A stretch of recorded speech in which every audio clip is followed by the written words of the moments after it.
Hello friends, स्वागत है एक बार फिर से आपका इंडियन आईटीआई क्लासेस पर। सबसे पहले मैं आपको बता दूं कि आपको रक्षाबंधन की बहुत बहुत बधाइयाँ। और जो आज हम जो कंटेंट लेके आए हैं वो है फंडामेंटल ऑफ इलेक्ट्रिसिटी, यानी कि जो इलेक्ट्रिसिटी जो टॉपिक है उसके जो मोस्ट इम्पोर्टेंट 25 क्वेश्चंस के साथ हम और आप डिस्कशन करेंगे। यदि हम बात करूं इलेक्ट्रिसिटी की, तो इलेक्ट्रिसिटी जो टॉपिक है वो एग्ज़ाम की दृष्टि से मोस्ट इम्पोर्टेंट है। इसमें न्यूमेरिकल और थ्योरिकल दोनों प्रकार के क्वेश्चन पूछे जाते हैं। अगर हम बात करें एग्ज़ाम की, चाहे आप आईटीआई एग्ज़ाम की ले लीजिए या फिर कोई भी कंपटीशन एग्ज़ाम ले लीजिए, technical helper, UPPCL, ISRO, railway, metro, कोई भी एग्ज़ाम ले लीजिए, electricity is the most important topic in competitive exam. यदि हम बात करें पहले क्वेश्चन की, तो अगर हम बात करें जो पहला क्वेश्चन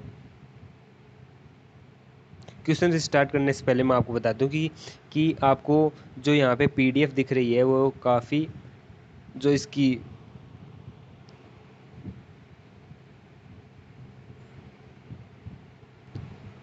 क्वालिटी है वो थोड़ी हल्की हल्की सी लग रही होगी। यदि हम बात करें, आपको जो कल से वीडियो मिलने वाले हैं उसमें आपको बेहतरीन कंटेंट के साथ पीडीएफ फाइल्स मिलेंगी तथा बेहतरीन कंटेंट है उसके वीडियो मिलेंगे। चलिए चलते हैं, क्वेश्चन स्टार्ट करते हैं। जो पहला क्वेश्चन है हमारा वो है कि परमाणु में निम्न 3 प्रकार के कण पाए जाते हैं। यदि हम बात करें परमाणु के स्ट्रक्चर की, तो आपको स्ट्रक्चर सभी को पता है कि परमाणु गोल होता है, उसमें नाभिक होता है, उसमें प्रोटॉन और न्यूट्रॉन। जबकि जो नाभिक की जो कक्षा होती है, परमाणु की कक्षा, उसमें इलेक्ट्रॉन कण गति करते हैं। जैसे कि आपको स्ट्रक्चर दिख रहा होगा, चाहे आप कक्षा ले लीजिए KLMNO। तो यहाँ पे जो पहला क्वेश्चन है, अगर हम बात करें उसके राइट आंसर की, तो इसमें पूछा गया है कि परमाणु के जो 3 कण पाए जाते हैं वो कौन कौन से हैं। तो इसका जो राइट आंसर होगा वो आप सभी को पता है कि प्रोटॉन, न्यूट्रॉन और इलेक्ट्रॉन। अभी हमने इसका जो स्ट्रक्चर देखा था। चलिए चलते हैं नेक्स्ट क्वेश्चन। नेक्स्ट जो क्वेश्चन है, यदि आपको कोई भी क्वेश्चन में किसी भी प्रकार का डाउट हो तो आप कमेंट बॉक्स में कमेंट कर सकते हैं। हम आपको उसके लिए बेहतर वीडियो, उस जो टॉपिक है उसका एक बेहतरीन वीडियो बनाकर यूट्यूब पर डाल देंगे। चलिए चलते हैं नेक्स्ट क्वेश्चन। नेक्स्ट जो क्वेश्चन हमारा वो है, एक तांबे के अणु अणु में इलेक्ट्रॉन की संख्या कितनी होती है। यदि हम बात करें तांबा, कॉपर, जो कॉपर की जो परमाणु संख्या होती है वो होती है 29। कॉपर की जो परमाणु संख्या होती है वो होती है 29। यदि हम बात करें इसमें इलेक्ट्रॉन की, तो इलेक्ट्रॉन इसमें हो गए 29। 29 इसका राइट जो आंसर होगा वो होगा ए। चलिए चलते हैं नेक्स्ट क्वेश्चन। नेक्स्ट जो क्वेश्चन है हमारा, विद्युत आवेश की मात्रा क्यू ज्ञात करने का क्या सूत्र है। यदि हम बात करें विद्युत आवेश की, तो विद्युत आवेश का आप सभी को बताता है क्यू बराबर IT, और इसका एक और सूत्र होता है क्यू बराबर NE। यदि आपको क्वेश्चन में इलेक्ट्रॉन की संख्या दे रखी हो तो आप आवेश इस सूत्र से ज्ञात करते हैं, जबकि आपको विद्युत धारा और प्रवाह के जो समय दे रखा हो तो आप Q बराबर IT से विद्युत आवेश निकालते हैं। अगर हम बात करें इसके राइट आंसर की, तो इसका राइट जो आंसर होगा वो होगा C, Q बराबर IT। चलिए चलते हैं नेक्स्ट क्वेश्चन। नेक्स्ट जो क्वेश्चन हमारा, कि 1 एम्पियर धारा 1 सेकंड तक प्रवाहित होती है, तो एक खालिस्तान होता है। यदि हम बात करें 1 एम्पियर धारा यदि 1 सेकंड तक प्रवाहित होती है, आप सभी को पता है कि Q बराबर IT होता है। यदि 1 एम्पियर धारा 1 सेकंड तक प्रवाहित होती है तो आवेश जो होगा वो हमारा 1 कूलाम। तो इसका राइट जो आंसर होगा वो होगा C, 1 कूलाम। यहाँ पे कूलाम आ जाएगा, तो इसका राइट आंसर होगा 1 कूलाम। चलिए चलते हैं नेक्स्ट क्वेश्चन। नेक्स्ट जो क्वेश्चन हमारा, विद्युत आवेश की मात्रा की ऐसा इकाई क्या है। यदि हम बात करें विद्युत आवेश को हमेशा कूलाम में मापा जाता है। जो इसी ऐसा इकाई होती है विद्युत आवेश की, वो होती है कूलाम। अगर हम बात करें इसका राइट आंसर, तो आप सभी को दिख रहा होगा कूलाम हमें ऑप्शन नंबर D में दिया हुआ है। चलिए चलते हैं नेक्स्ट क्वेश्चन पर। नेक्स्ट जो क्वेश्चन है वो हमारा, जब विद्युत धारा पृथ्वी की ओर प्रवाहित होती है तो विद्युत का वस्तु का विभव होता है। यदि हम बात करें पृथ्वी के विभव की, तो पृथ्वी का विभव होता है 0, 0। और हम आप सभी जानते हैं कि विद्युत धारा हमेशा पॉजिटिव से नेगेटिव की तरफ प्रवाहित होती है। तो इसका राइट जो आंसर होगा, जो वस्तु का विभव होगा वो हमें होगा धनात्मक। यदि विद्युत धारा पृथ्वी की ओर प्रवाहित होती है तो वस्तु का विभव होगा वो धनात्मक होगा। यदि हम बात करें विद्युत धारा की, यहाँ पे जो कंफ्यूज करने वाला सवाल है वो है कि विद्युत धारा का प्रवाह तो हमेशा पॉजिटिव से नेगेटिव की तरफ होता है, लेकिन हम बात करें इलेक्ट्रॉन की, इलेक्ट्रॉन का प्रवाह हमेशा इससे उल्टा होता है, यानी विद्युत धारा के विपरीत होता है। इलेक्ट्रॉन का प्रवाह नेगेटिव और विद्युत धारा का पॉजिटिव से नेगेटिव। चलिए चलते हैं नेक्स्ट क्वेश्चन। नेक्स्ट जो क्वेश्चन हमारा कि धारा प्रवाह स्थापित करने के लिए न्यूनतम आवश्यकता। यदि हम बात करें इसके ऑप्शंस की, वोल्टेज स्रोत, चालक, अचालक और एमीटर। यदि हम बात करें पहले ऑप्शन की, तो वोल्टेज स्रोत सही है बिल्कुल, चालक सही है, लेकिन अचालक, यदि हमें धारा प्रवाह करनी है तो अचालक का और एमीटर का कोई आवश्यकता नहीं है, तो ऑप्शन नंबर 1 रॉन्ग। यदि हम बात करें दूसरे नंबर ऑप्शन की, तो वोल्टेज स्रोत चाहिए, चालक चाहिए, इससे धारा प्रवाह हो सकता है। यदि हम बात करें तीसरे ऑप्शन की, वोल्टेज स्रोत, स्विच, रजिस्टर, ये भी नहीं हो सकता। वोल्टेज स्रोत, स्विच, फ्यूज। यदि हम बात करें इसके राइट आंसर की, तो इसका राइट जो आंसर होगा वो होगा बी, वोल्टेज स्रोत और चालक। यानी हमारे पास एक वोल्टेज स्रोत है और चालक है, तो हम विद्युत धारा का प्रवाह कर सकते हैं। तो इसका राइट जो आंसर होगा वो होगा बी। यदि हम बात करें ऑप्शन थर्ड और फोर्थ की, तो इसमें दे रखा है कि वोल्टेज स्रोत तो दे रखा है, लेकिन हमें सिर्फ विद्युत धारा स्थापित करनी है, तो न्यूनतम, यानी न्यूनतम चीज़ों से हम कौन सी चीज़ है जिससे हम विद्युत धारा का प्रवाह कर सकते हैं। यदि हमारे पास वोल्टेज स्रोत है और चालक है तो हम विद्युत धारा का प्रवाह कर सकते हैं। हमें स्विच और फ्यूज़ की आवश्यकता नहीं है, यानी कि हम वोल्टेज स्रोत और चालक से भी विद्युत धारा का प्रवाह कर सकते हैं, जैसे कि हमें क्वेश्चन में पूछा गया है कि न्यूनतम आवश्यकता। चलिए चलते हैं नेक्स्ट क्वेश्चन। नेक्स्ट जो क्वेश्चन हमारा वो है, जब धारा इलेक्ट्रोलाइट से पास होती है तब धारा किस प्रकार का प्रभाव उत्पन्न करती है। यदि हम बात करें इलेक्ट्रोलाइट एक रासायनिक पदार्थ है, तो इसके राइट आंसर की अगर हम बात करें, तो इसका राइट जो आंसर होगा वो होगा ऑप्शन नंबर सी, रासायनिक प्रभाव। जब विद्युत धारा इलेक्ट्रोलाइट से पास होगी तो जो धारा का प्रभाव होगा वो होगा रासायनिक प्रभाव। जैसे कि रासायनिक प्रभाव किस में देखने को मिलता है हमें, सेल में। सेल को चार्ज या डिस्चार्ज करना विद्युत धारा का रासायनिक प्रभाव है। चलिए चलते हैं नेक्स्ट क्वेश्चन। नेक्स्ट जो क्वेश्चन हमारा, विद्युत धारा की उपस्थिति का आभास होता है। यदि हम बात करें इसके राइट आंसर की, तो इसका राइट आंसर जो होगा वो होगा उत्पन्न प्रभाव से। क्योंकि यदि आपके पास कोई वायर है तो आपसे पूछा जाए कि इस वायर से विद्युत धारा प्रवाह हो रही है, तो हम नहीं बता सकते, क्योंकि विद्युत धारा का प्रभाव सीधे तरीके से हम नहीं बता सकते कि वायर में विद्युत धारा प्रवाह हो रही है या नहीं हो रही है। यदि हम उस पर एक बल्ब लगा दें या एक हीटर लगा दें या फिर एक बैटरी जोड़ दें, तो हम बता सकते हैं कि इसमें विद्युत धारा का प्रवाह हो रहा है। यानी विद्युत धारा की उत्पन्न जो प्रभाव है, यानी जैसे बल्ब या यदि वायर में विद्युत धारा प्रवाहित होगी तो बल्ब जल जाएगा, तो इससे हम बता सकते हैं कि वायर में विद्युत धारा प्रवाह हो रही है। यानी कि उत्पन्न प्रभावों से हम विद्युत धारा के आभास कर सकते हैं। चलिए चलते हैं नेक्स्ट क्वेश्चन। नेक्स्ट जो क्वेश्चन है, धारा के 3 प्रमुख प्रभाव कौन कौन से हैं। यदि हम बात करें विद्युत धारा के 3 प्रमुख प्रभावों की, तो इसका राइट आंसर होगा ऊष्मीय, चुंबकीय, रासायनिक। जो मुख्य विद्युत धारा के 3 प्रभाव हैं वो है ऊष्मीय प्रभाव, चुंबकीय प्रभाव और रासायनिक प्रभाव। चलिए चलते हैं नेक्स्ट क्वेश्चन पे। बिल्कुल आसान क्वेश्चन था। अकार्बनिक यानी ऑर्गेनिक पदार्थों में, ये ऑर्गेनिक आ गया है यहाँ पे, मिसप्रिंट हो गया, तो ये इनऑर्गेनिक आएगा यहाँ पे। ऑर्गेनिक का मतलब कार्बनिक हो गया। पदार्थों में अधिकांश रासायनिक क्रिया खालिस्तान के रूप में संपन्न होती है। तो अगर हम बात करें इसके राइट आंसर की, तो इसका राइट जो आंसर होगा आयनीकरण। यानी कि जो अकार्बनिक पदार्थ होते हैं उनमें रासायनिक क्रियाएं आयनीकरण, यानी आयन बन के जो उसकी रासायनिक क्रिया संपन्न होती है।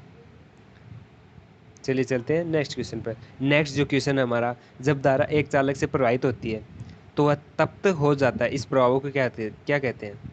यदि हम बात करें इसके राइट आंसर की, तो राइट आंसर होगा जो होगा इसका तापीय प्रभाव।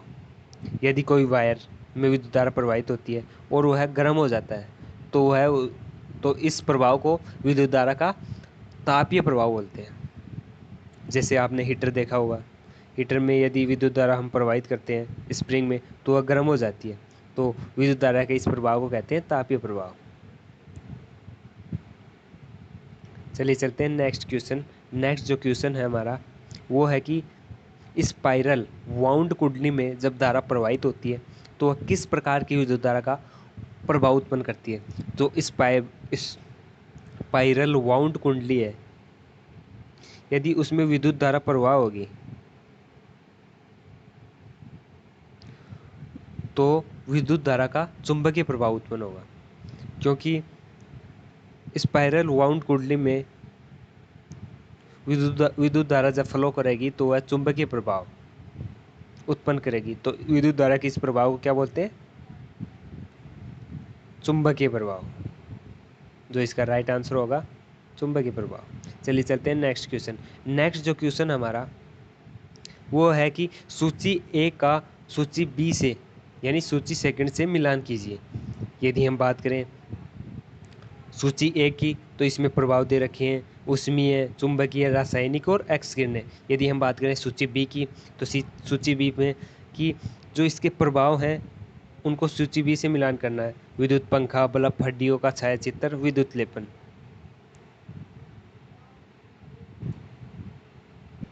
चलिए चलते हैं क्वेश्चन पे।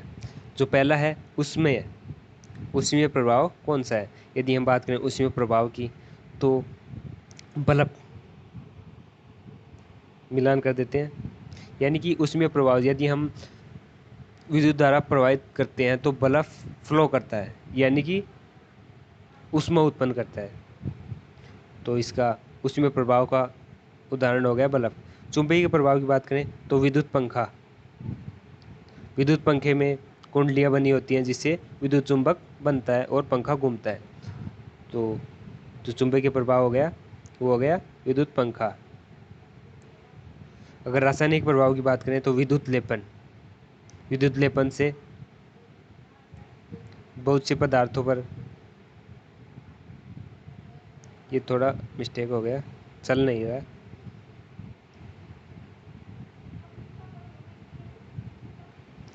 विद्युत लेपन की अगर हम बात करें कि जैसे कोई धातु है उस पर दूसरी धातु का लेप चढ़ाना कैथोड और एनोड बनाकर, तो वह एक रासायनिक जो विद्युत धारा का रासायनिक प्रभाव है उसके अंदर भी आता है। तो अगर हम बात करें एक्स किरणों की, एक्स किरण सबसे ज़्यादा चिकित्सक क्षेत्र में पाई जाती, जो काम में ली जाती हैं। जब आपने देखा होगा कि एक्सरे काम कैसा करता है, वो मैं आपको बताता हूँ कि जो व्यक्ति का जो ढांचा होता है, हड्डियों का ढांचा, जो एक्स किरणें होती हैं वो है जो हड्डी होती है उसको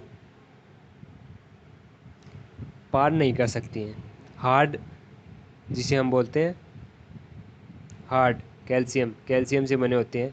जो एक्स किरणें हैं वो है उसको पार नहीं कर सकती हैं, जबकि जो हमारी त्वचा होती है उसको पार कर देते हैं, जिससे जो एक्स किरणें शरीर के जिस भाग से गुजरती हैं वहाँ से जो हड्डियाँ होती हैं उसका चित्र सीधे जो एक्स पृष्ठ होता है उस पर बन जाता है।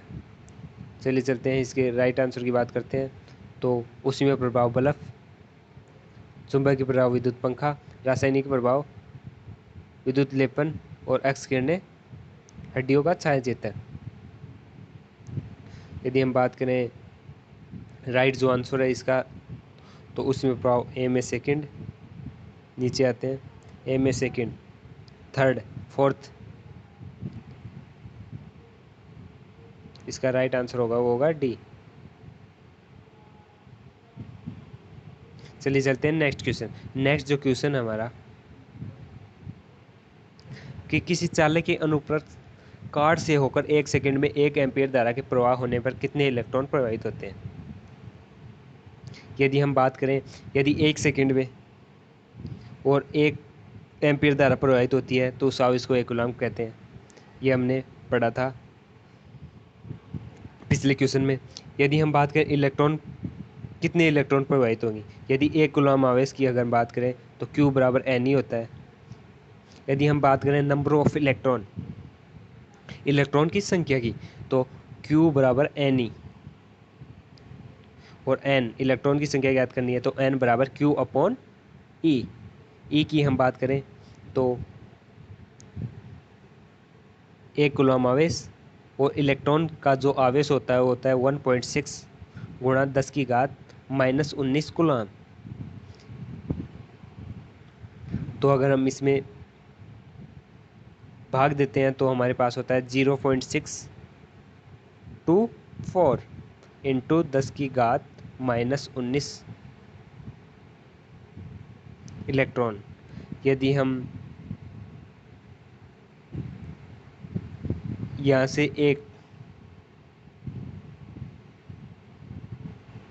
इस प्रकार हमारे पास प्राप्त हुआ 0.624 इंटू 10⁻⁻19 कूलम्ब, यही प्राप्त हुआ।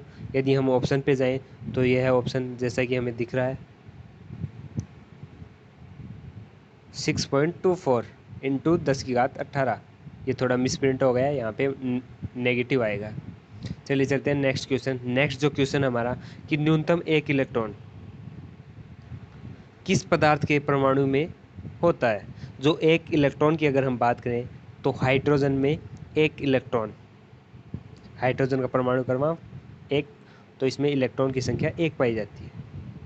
चलिए चलते हैं नेक्स्ट क्वेश्चन। नेक्स्ट जो क्वेश्चन हमारा कि 1 जूल प्रति सेकंड खालिस्तान है। यदि हम बात करें 1 जूल प्रति सेकंड, 1 जूल जो कार्य प्रति सेकंड 1 सेकंड तक प्रभावित होता है तो उसे कहते हैं 1 वाट। हमें सूत्र देखा होगा आपने, P बराबर पावर बराबर W/T। तो इसका राइट जो आंसर होगा वो होगा C, 1 वाट, यदि 1 जूल प्रति सेकंड के लिए कार्य करता है।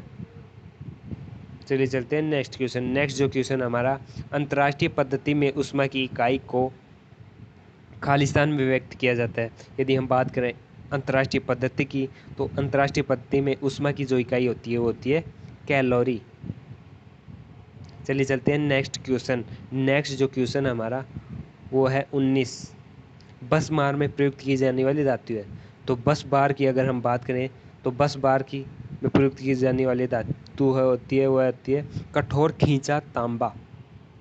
चलिए चलते हैं नेक्स्ट क्वेश्चन। नेक्स्ट जो क्वेश्चन है वो हमारा निम्न में से सर्वोत्तम सूचालक पदार्थ है। इसमें सर्वोत्तम सूचक पदार्थ की अगर हम बात करें तो इनमें कोई सा भी सर्वोत्तम नहीं है, लेकिन हम ऑप्शन के हिसाब से अगर बात करें तो इसमें जो सूचालक पदार्थ होता है ग्रेफाइट। ग्रेफाइट का नाम आपने सुना होगा कि ग्रेफाइट एक धातु है, लेकिन यह एक अपवाद है। सॉरी, मैंने धातु बोल दिया, यह एक अधातु है,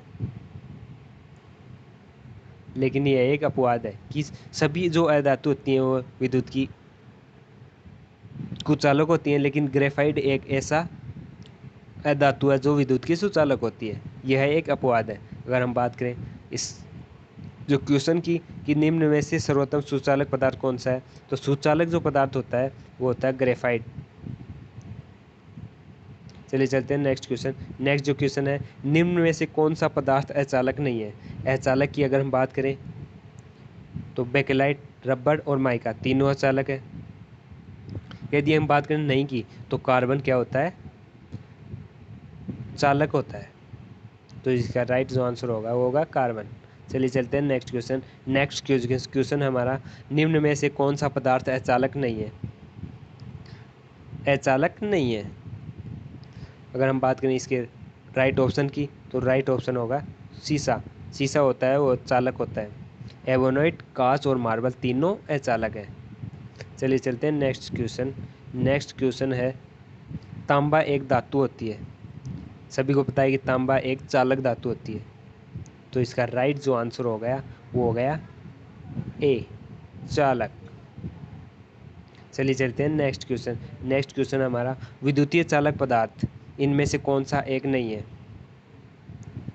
यदि हम बात करें विद्युतीय चालक पदार्थों की, चांदी, तांबा, एल्यूमिनियम तीनों विद्युत के सर्वोत्तम चालक पदार्थ हैं। यदि हम बात करें अचालक पदार्थ की, तो अभ्रक विद्युत का चालक पदार्थ नहीं है। यदि हम बात करें इसके क्रम की, तो चांदी सबसे सर्वोत्तम विद्युत का चालक पदार्थ है, फिर तांबा, फिर एल्यूमिनियम। चलिए चलते हैं नेक्स्ट क्वेश्चन और लास्ट क्वेश्चन कि एबोनाइट में सल्फर की प्रतिशत मात्रा होती है। यदि हम बात करें एबोनाइट की, तो एबोनाइट में सल्फर की जो प्रतिशत मात्रा होती है वो होती है 30 से 40%। जो इसका राइट आंसर होगा वो होगा सी, 30 से 40%। इस प्रकार हमने जो इम्पोर्टेंट फंडामेंटल ऑफ इलेक्ट्रिसिटी, जो मोस्ट इम्पोर्टेंट पर्सन है, चाहे आप किसी भी कंपटीशन की एग्ज़ाम की तैयारी करें या